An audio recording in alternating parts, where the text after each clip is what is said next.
Hello, everyone. Hello, hello, hello. Thank you all for joining me. Tonight we're going to talk about servitude, being in service others, and really having the calling to serve, and how that can be a gift, it can be a curse, and also how most of that depends on your point of view. We actually have the ability to create our own reality, and we create that via our point of view. And this entire conversation about serving others and really having a calling to help, to facilitate, to teach, to mentor, to care for, is that it's actually a calling. And a lot of us are happy about that, and a lot of us are not super happy about that, or we're happy in a way where we're happy to give our service, but at the end of it, we feel exhausted. And it's almost like this kind of catch-22 or this bindy energy where we know we have a calling to do something greater and really be a gift for others. And it makes us happy to fulfill that and to create things in that vein. But at the same time, we go about it in a really weird way that exhausts us. Sometimes exhausts our bank account because we're not allowing the money to come in for our gifting services. There's also this really weird thing where we take this ideal about being in service to someone or to something greater, and we become a servant to it. So when we do that, we actually stop being the master of our own reality, the one who actually chooses and is conscious with their healing ability, conscious with the caring that they're giving out, and really conscious with the choices that they're making with the abilities that we have. So this is a very interesting conversation. I have an upcoming telecall some of you all may have seen called Undoing Servitude, Becoming the Master of Your Own Reality. And it is bringing up all sorts of stuff. Yes, Paola is saying, just how do you undo it? In the comments here, exactly. Thank you guys for joining me live, by the way.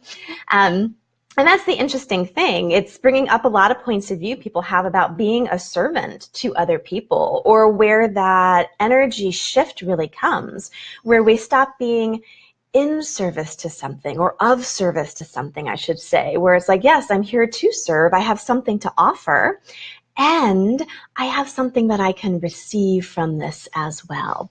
And to me, that's the one place that we're not actually cultivating our strength and our ability to really have this mutual gifting and receiving, so that our tank gets filled up constantly so we can actually serve more. So just take a moment and look at this for yourself. This is something that's kind of like the light workers of the world. And light workers, yes, you may be doing heart-based businesses. You may be facilitating. You may be leading change in the world. You also may be parenting children. You may be working at a school or a hospital. You may be caregiving to people in your family. Or you may just be that friend that just loves to take on other people's stuff. The one people always call to hold their hand, to lend the shoulder to cry on. There are a lot of different ways to look at this, not just if you have a business that's based in healing or serving others. What I would ask you is, where is that light? Where is that expansive? Where do you actually get filled up with gifting that? And where is that funny edge that actually gets it twisted the other way? Where do you go down the rabbit hole and push past the place where you're getting lighter and more expansive and energetically filled up, and you start giving more than you have? You push the envelope, you leave your body out, you get more tired, your body gets really tired, and before you know it, sickness comes, illness comes, your bank account comes down again. Where are you actually struggling with this? And where maybe you are not struggling, you just think you are.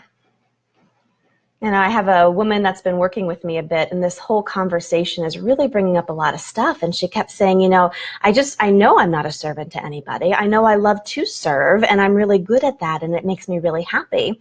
But there's something that keeps sticking me. And in conversation with her, we realized, wait a second, this whole concept isn't true for you. You are actually a gifting being. You serve people just by being here, just by leading by example, by kind of shining your light, which most of us do innately. But because she wasn't doing the things that she was supposed to, And also because everybody else seems to struggle so dynamically with this concept. She's like, oh no, I should be able to fix something here or change something. It actually isn't true for you. So where is the servant mentality at play?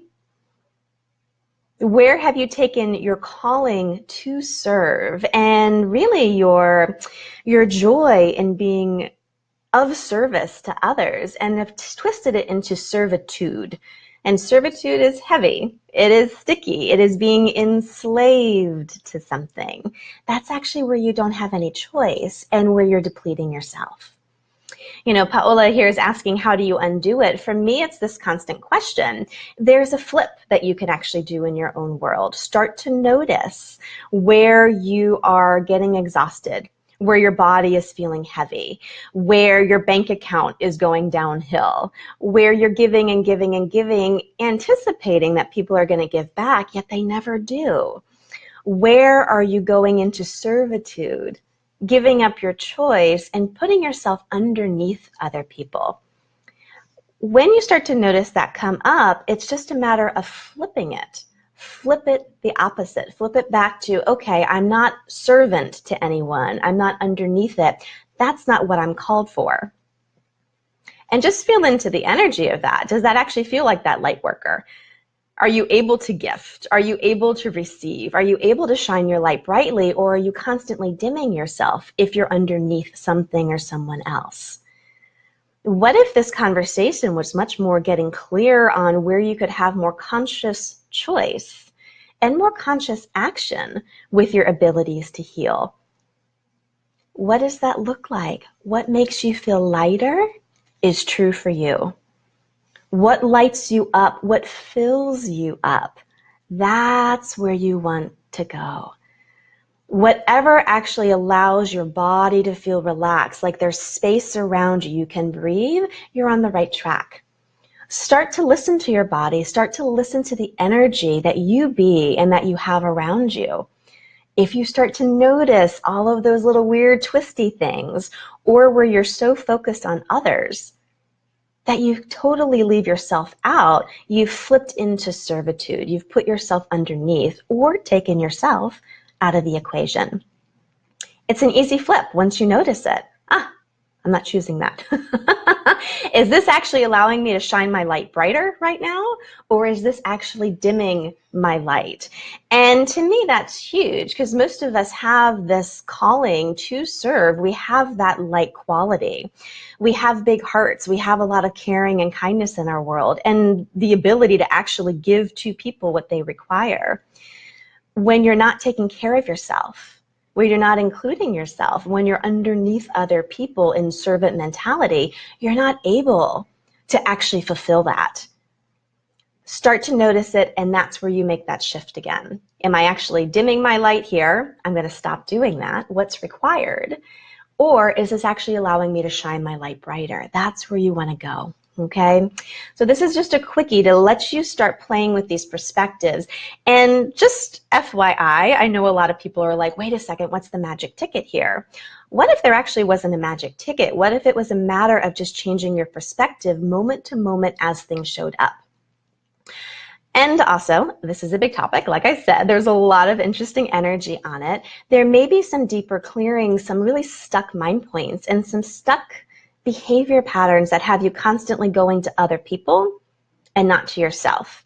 You may be in a pattern that actually has you constantly choosing things that dims your light down over and over and over again. You got to break the cycle.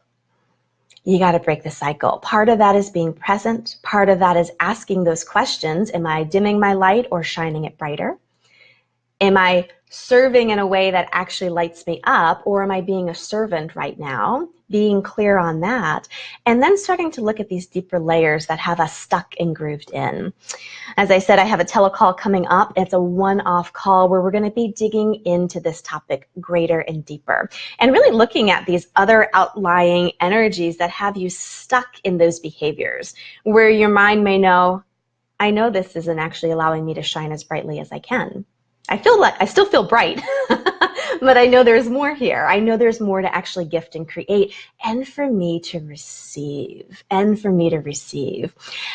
I think that's kind of the bigger thing. Sometimes it does take more conversation and bigger clearing. So if this is popping for you and something that you've been perhaps locked up in or an area of exploration, join the call. That'd be amazing. I'll put the link down below.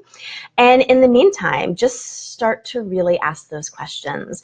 If you just put one foot in front of the other, and in every interaction you had with anybody, family, friends, husband, wife, whatever, is this right now allowing me to shine brighter? Or is this whole thing causing me to dim down? Start to see what else is possible and what you can shift, okay? Calling to serve is amazing. It's a wonderful gift. It is not a curse. It is only a curse if you make it. And if you actually start choosing things that dim you down, you're going down that cursed road. Shine your gift by choosing what actually allows you to be it and to give it freely while getting filled up in return. All right, I'll put the link down below, and I hope to see you soon. Bye.